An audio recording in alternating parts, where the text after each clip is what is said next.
Assalamualaikum warahmatullahi wabarakatuh.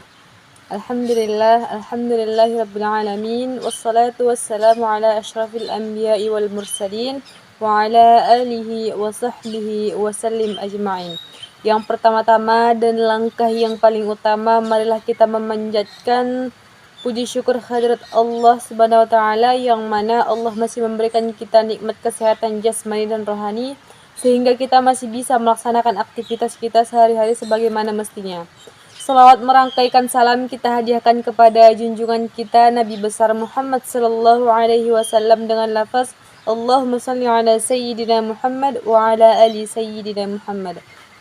Baik, perkenalkan, nama saya Siti Heri Mustika dengan NIM 2034015, program studi manajemen dakwah, yang mana saya adalah mahasiswi di Universitas Islam Negeri Syekh Ali Hasan Ahmad Ad-Dari Padang Sidimpuan. Di sini saya akan menjelaskan tentang kecerdasan intelektual, yang mana ini adalah salah satu tugas yang diamanahkan oleh Bapak Hasbi Ansori Hasibuan MM dengan judul kecerdasan intelektual dalam teori kepemimpinan. Baik, di sini saya akan menjelaskan tentang bagaimana latar belakang dari kecerdasan intelektual ini. Kecerdasan yang dimiliki manusia merupakan salah satu anugerah yang sangat besar dari Sang Pencipta, yang mana kita menjadikannya sebagai salah satu kelebihan manusia dibandingkan dengan makhluk yang lainnya. Di antara dengan manusia dibandingkan dengan hewan ataupun tumbuhan, yang mana kita adalah makhluk yang paling sempurna yang diberikan akal oleh Allah Subhanahu wa taala. Nah, dengan kecerdasannya, manusia dapat terus-menerus mempertahankan dan meningkatkan kualitas hidupnya yang semakin kompleks melalui proses berpikir dan belajar secara terus-menerus dalam menghadapi tuntutan perkembangan zaman pada saat sekarang ini, yang mana kita ketahui bahwa semakin berkembangnya zaman, maka semakin berkembang juga teknologi yang ada di dunia ini. Nah, seiring dengan perkembangan ilmu pengetahuan dan teknologi dewasa ini, orang tidak hanya berbicara mengenai kecerdasan umum atau kecerdasan intelektual atau IQ saja, melainkan kecerdasan emosi atau EQ. Nah, serta kecerdasan spiritual atau SQ. Setiap kecerdasan ini memiliki wilayahnya sendiri-sendiri di otak kita sebagai manusia. Nah, kecerdasan ini sudah ada sejak manusia dilahirkan, tetapi yang mewarnai selanjutnya adalah bagaimana peran kita dan bagaimana keluarga kita dalam membimbing kita ke depannya, mulai kita lahir sampai kita dewasa saat ini. Nah, belakangan ini diyakini bahwa penentu keberhasilan peserta didik bukan hanya terletak pada seberapa tinggi kecerdasan intelektualnya atau IQ yang dimilikinya, melainkan juga bagaimana usaha atau bagaimana keadaan kecerdasan emosionalnya, yang mana ini menjadi pengaruh terhadap kecerdasan intelektual itu sendiri. Nah, sebagaimana ungkapan orang bijak, jika ingin membangun bangsa, bangunlah masyarakatnya. Jika ingin membangun masyarakat, maka bangunlah manusianya. Jika ingin membangun keluarga, manusianya. Jika ingin membangun manusia, bangunlah hati dari keluarga tersebut. Dan selanjutnya adalah tentang pengertian kecerdasan intelektual atau IQ. Pada awal abad ke-20, satu-satunya kecerdasan yang dikenal adalah kecerdasan intelektual, yang mana kecerdasan intelektual ini adalah suatu kecerdasan yang digunakan untuk berpikir logis dan rasional, yaitu cara kita berpikir dengan linear, yang mana berpikir kita dengan keadaan yang sedang terjadi itu memang terhubung tanpa adanya ketidakpastian yang terjadi. Nah, yang meliputi kemampuan berhitung, menganalisa, sampai mengevaluasi dan seterusnya. Manusia yang memiliki kecerdasan intelektual ini mampu mengevaluasi dan juga menerapkan tentang apa saja yang sudah dipahami sebelumnya. Ya, sampai-sampai pola berpikir kecerdasan intelektual ini merasuk kuat ke dalam ingatan efektif masyarakat. Karena apa? Karena kecerdasan intelektual ini sangat dibutuhkan dan sangat dianggap penting oleh sosial kemasyarakatan. Bahwa memiliki kecerdasan intelektual tinggi ini menjamin kesuksesan hidup ke depannya bagaimana, dan begitu juga apabila kecerdasan intelektual kita itu rendah, maka itu juga akan berpengaruh kepada masa depan kita, bagaimana masa depan kita ke depannya. Nah, berdasarkan pengertian tradisional yang sudah saya jelaskan sebelumnya, bahwa kecerdasan meliputi kemampuan membaca, menulis, dan berhitung yang merupakan keterampilan kata dan angka yang menjadi fokus di pendidikan formal atau sekolah. Nah, dan sesungguhnya mengarahkan seseorang untuk mencapai kesuksesan di bidang akademis ini menjadi tertumpu dari kecerdasan intelektual.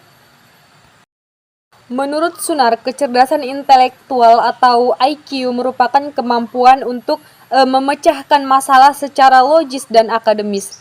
Nah, secara garis besar dari intelijensi adalah suatu kemampuan mental yang melibatkan proses berpikir secara rasional. Nah, oleh sebab itu, intelijensi tidak dapat diamati secara umum, melainkan harus disimpulkan dari beberapa tindakan nyata yang merupakan manifestasi dari proses berpikir rasional tersebut.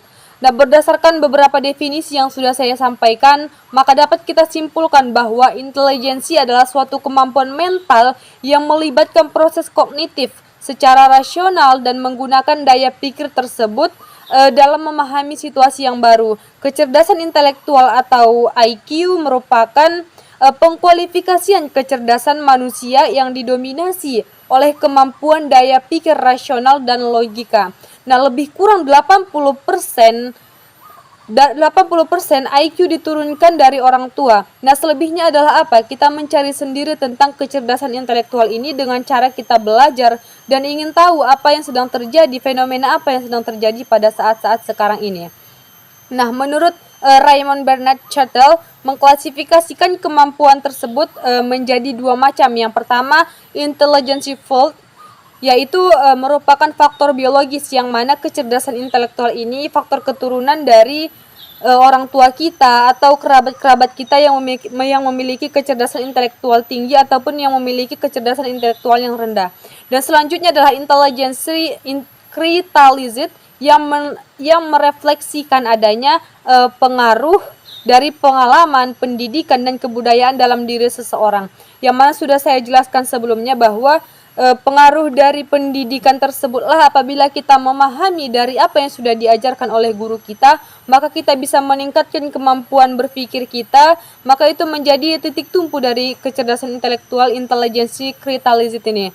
Dan selanjutnya adalah mulai dari pengalaman kita belajar dari pengalaman-pengalaman yang telah berlalu. Dengan contoh, apabila kita mengikuti beberapa perlombaan, apabila kita kalah dalam perlombaan tersebut, maka itu bisa kita jadikan pengalaman untuk lebih baik ke depannya, untuk belajar dari kesalahan-kesalahan yang telah berlalu. Selanjutnya adalah peran kecerdasan intelektual dalam kehidupan kita sehari-hari, bahwa seperti yang kita ketahui, ada sebuah pertanyaan, apakah IQ bisa menjadi tolak ukur dalam kemampuan berpikir manusia? Nah, di sini kita akan membahas tentang belakangan ini diketahui bahwa IQ menurut para ahli dalam beberapa penelitian, karena sudah dilakukan beberapa riset oleh para ahli tersebut, maka kita bisa mengambil beberapa tolak ukur dari kecerdasan intelektual ini sendiri, bahwa menunjukkan bahwa peran IQ dalam kehidupan manusia itu maksimal hanya sebesar 20%.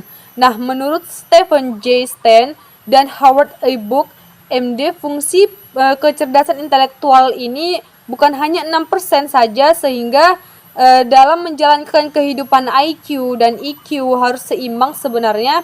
Apa saja peran IQ dalam kehidupan? Seperti yang kita ketahui bahwa lebih umumnya ada 4 peran IQ dalam kehidupan kita sehari-hari, yang mana yang pertama adalah menjadi media penyimpanan pengetahuan baru.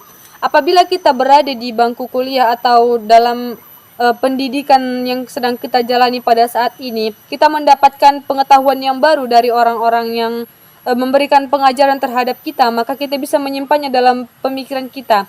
Karena apa? Dari kita menyimpan memori yang telah diberikan oleh pengajar tersebut, kita bisa mengembangkannya dengan cara kita mencari ke jurnal atau ke tempat yang lebih memang bagus untuk kita mencari pengetahuan tersebut. Dan selanjutnya adalah alat untuk mendapatkan pengetahuan baru, membantu memahami sesuatu secara lebih mendalam, dan membantu meningkatkan pengetahuan. Nah, selanjutnya aspek-aspek kecerdasan intelektual itu sendiri adalah seperti yang kita ketahui bahwa istilah intelijensi digunakan dengan pengertian yang luas dan bervariasi. Tidak hanya oleh masyarakat umum, tetapi juga oleh anggota-anggota berbagai disiplin ilmu, yang mana dikemukakan oleh Sternberg yang berpendapat bahwa intelijensi bukanlah kemampuan tunggal dan seragam, tetapi merupakan komposit dari berbagai fungsi Nah, istilah inilah yang umumnya digunakan untuk mencakup gabungan kemampuan-kemampuan yang diperlukan untuk bertahan dan maju dalam budaya tertentu. Yang mana kemampuan yang dimaksud adalah kemampuan dari kecerdasan intelektual, kecerdasan emosional, dan lain sebagainya. Nah, menurut Sternberg, kecerdasan intelektual ini memiliki 3 aspek. Yang pertama yaitu kemampuan memecahkan masalah individu yang memiliki kecerdasan intelektual, yang mana mempunyai kemampuan untuk menunjukkan pengetahuan mengenai masalah yang sedang dihadapi, mengambil keputusan yang tepat, menyelesaikan masalah secara optimal, dan menunjukkan pikiran kita yang jernih. Maksudnya di sini adalah mampu memecahkan masalah individu, yang mana masalah ini adalah masalah kita sendiri. Apabila dikaitkan dengan teori kepemimpinan atau kepemimpinan yang ada pada saat sekarang ini, nah, mampu memecahkan masalah apabila kita menjadi seorang manajer atau pemimpin dalam suatu organisasi, maka kita harus bisa menyelesaikan masalah tersebut dengan semestinya dan bisa mengambil keputusan dari masalah yang sedang terjadi. Keputusan ini tidak berpengaruh buruk terhadap karyawan kita atau SDM yang ada di dalam perusahaan yang sedang kita pimpin tersebut.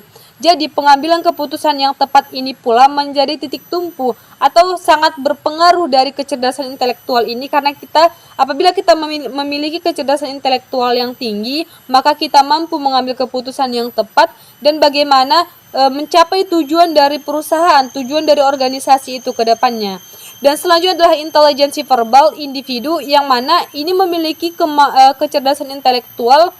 Kita memiliki kosakata yang baik. Maksudnya adalah dalam kepemimpinan kita atau kita sedang menjalani tugas kita sebagai seorang manajer, apabila kita memberikan arahan kepada bawahan atau setiap kita berkata sedang rapat atau lain sebagainya, kita tidak mengeluarkan kosakata yang tidak seharusnya kita katakan, tetapi kita mengeluarkan kosakata yang baik yang semestinya kita ucapkan sebagai seorang manajer, yang mana kata-kata inilah yang menjadi harga diri kita atau citra diri kita dalam sebuah perusahaan, karena semakin berkualitasnya kata-kata yang dikeluarkan dari mulut seseorang, maka semakin berkualitas pula dirinya dipandang oleh orang lain.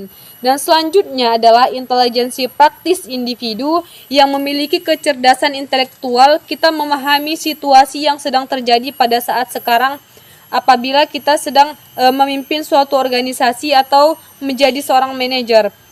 Nah, kita tahu cara mencapai tujuan, sadar terhadap dunia sekeliling, menunjukkan minat terhadap dunia luar. Nah, maksudnya di sini adalah kita mampu memahami situasi yang sedang terjadi. Apabila kita sedang memimpin suatu organisasi, kita lihat bagaimana fenomena yang sedang terjadi dan apa masalah yang sedang dihadapi, maka kita bisa menentukan sikap kita bagaimana ke depannya melihat situasi yang sedang terjadi. Menghubungkan pula dengan fenomena yang ada pada saat sekarang ini, bagaimana pengaruh dunia luar, bagaimana pengaruh dari teknologi-teknologi yang memang sekarang sudah semakin berkembang. Kita juga mampu mengikuti komunikasi atau teknologi tersebut. Dengan cara apa? Kita mengembangkan diri kita, mengembangkan SDM yang ada dalam perusahaan kita, dalam perusahaan tempat kita memimpin tersebut. Mungkin cukup sekian dari saya. Apabila ada kata-kata saya yang salah, saya mohon maaf. Saya Siti Heri Mustika pamit undur diri. Apabila ada kata yang saya mohon maaf dan minta ampun kepada Allah. Billahi taufiq wal hidayah. Wassalamualaikum warahmatullahi wabarakatuh.